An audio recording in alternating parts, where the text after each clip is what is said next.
I sold the house, moved the money abroad, and returned to my country to avoid paying alimony to my cheating ex-wife for the next 20 years.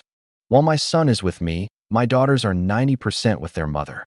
I met my wife in my early 30s. She was in her mid-20s at the time. I was already well established and had made a significant amount of money working as a quantitative finance, and investing my savings diligently. She, on the other hand, had never gone to college and was content working for basically minimum wage. So, when I meet her, we click instantly, and I fall head over heels for her. We get married and move in together, and soon after have 3 kids. When we were expecting our firstborn, she had told me she wanted to be a stay-at-home mom. Obviously, I was jealous, but I went along with it since it seemed logical. So, she spends the next 20-plus years as a stay-at-home mom taking care of our kids while I work 12-hour days, and then some. I'm not demeaning stay-at-home moms, by the way, but in the context of our marriage, she had an extremely easygoing lifestyle. A couple of years ago, I discovered she had been cheating on me with her friend's husband. Divorce obviously followed.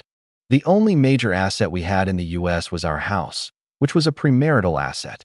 We had a shared bank account, but since I am a finance guy, I handled all our investments, and for tax reasons invested it abroad in my home country.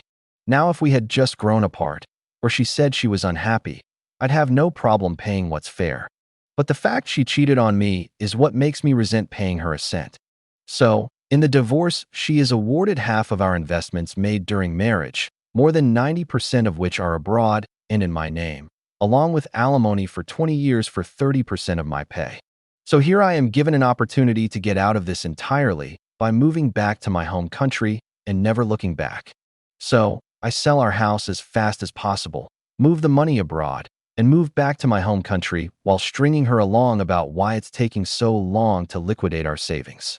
Once abroad, I immediately stop alimony payments. Now she has no legal recourse, I've double-checked with lawyers, and is left with her share of the small amount we had in the States. The reason I'm asking here is that my own children are split on this.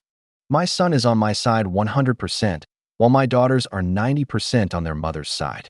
I figured it would be interesting to see the opinions of people here. Best comments?